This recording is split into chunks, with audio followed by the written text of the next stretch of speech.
friends? How are you and how is life treating you? I want to thank the Lord for His good and His mercies endure forever. The Bible said, out of my distress I call upon the Lord, and He answered me and set me at liberty. There is something I want us to discuss. It is very important that we discuss this thing. Hear me. It is not everybody you see on earth you should offend.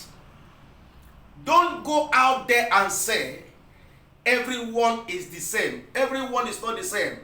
Now, I am not talking in hierarchy or whatever.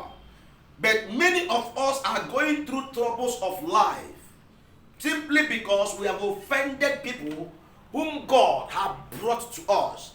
People who have good intentions to us. We have offended them. Your education and your degree should not enter your brain. Your money, how much affluence you have, your connection should not make you to underrate people, because it can cost you your lifetime endeavor. Now listen to me. A man that is born of God have a day to leave this world. It is appointed unto a man to die once, then after death, judgment follows. The days of your life, you should be praying for you to meet your helpers. Everyone God has brought to this world have a helper. But the problem is that so many of us are very far from our helpers. And so many of us, those who have come closer to us, that are supposed to attract our helpers, we have offended them.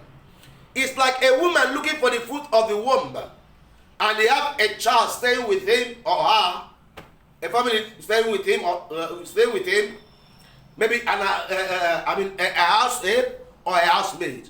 You are looking for the fruit of the womb, and you know you want a child, but you keep suffering that child. You keep hating that child. You keep beating that child. Your womb may not open. There is one thing I know about God. Before God give you the real thing, He promised you, He will test you with some things. Just this morning I was talking to my people in the house. I told them about sacrifice that we are going to sow at the end of our prayers.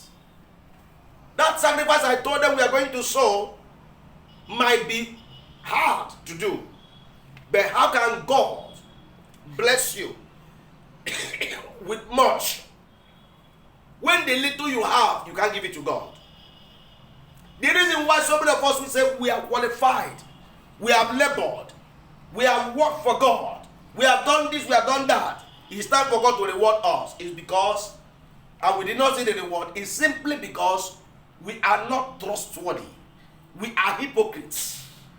The one God has given to us, we cannot even be able to manage it. We are not faithful in the little. This brings me to the point of telling you that in my imagination, not in the Bible, that I think the reason why God introduced tithe is to monitor our faithfulness. When God said, give me 10%, does God really need money? No, yes. No, yes. God does not eat money. But He said, through your prosperity, I will build my kingdom. So if you don't prosper on earth, God will not build His kingdom. God said, give me 10%, bring it to my household. He mentioned it. He said, bring your 10% in the household, that there might be enough food. He's testing you whether you are qualified. If you give God this 10%, the 90% that remain in your hand will be overflow. But many of us said, you can't tell me that. And you are unfaithful. And you expect God, whom you are faithful to bless you. No. You have offended your angel of favor, your connecting point to prosperity. So you can't prosper. You begin to struggle. It's not about the pastor cursing you.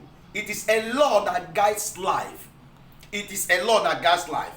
If you cannot give God little, then how can you give God when you have much? If you are my friend, and out of your 10,000 naira, you cannot spare 200 naira, give me. I am not expecting that when you have 50 billion, you can give me 10 naira. I don't expect that.